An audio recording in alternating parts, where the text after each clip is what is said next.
Você já parou a pensar que muitas vezes os pensamentos mais positivos, as ideias mais rentáveis, né? Elas surgem assim, do nada, quando você tá em silêncio, né? Então a gente vai falar hoje sobre a regra do nada. Muito bem, para quem não me conhece, tá? Eu me chamo Ismael Martins e aqui eu falo sobre desenvolvimento pessoal, tá? E agora vamos pro que interessa. Você já parou pra pensar que muitas vezes, olha só, tô olhando pro roteiro agora. O primeiro é o silêncio. Muitas vezes a gente tá sentado na cadeira assim, ó.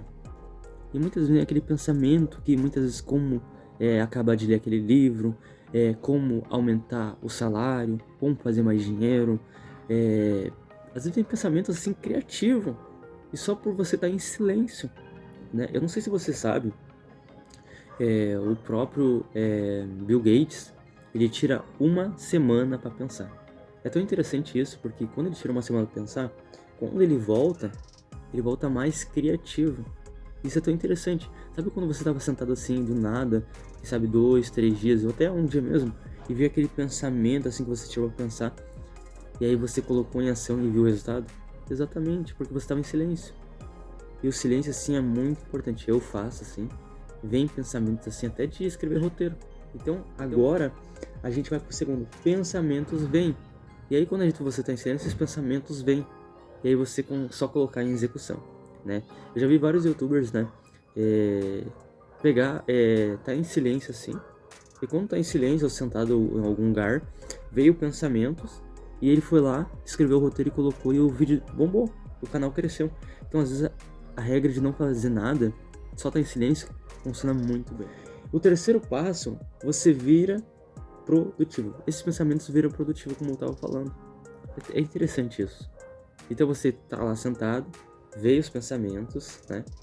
E aquele pensamento virou algo produtivo, você colocou em execução e sim, aquilo virou um resultado grande. É tão interessante, né? Eu comecei a refletir ontem, né?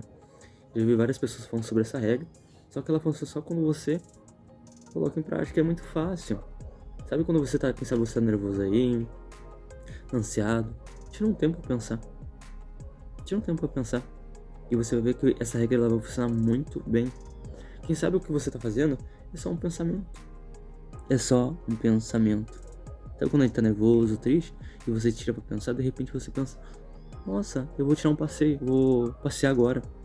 E aí de repente quando você tá passeando lá, você pensa, nossa, eu vou resolver esse problema agora. Porque você não tava fazendo nada, você só tava pensando. Então essa é uma regra importante, tá? Espero que você coloque em prática, tá? Se não fazer nada, tá nervoso, tá triste, vai pensar, vai sentar num lugar, vai ficar em silêncio. E de repente vem sim, como resolver aquele problema. Muito bem, obrigado por assistir esse vídeo até o final, né? E é isso, até mais.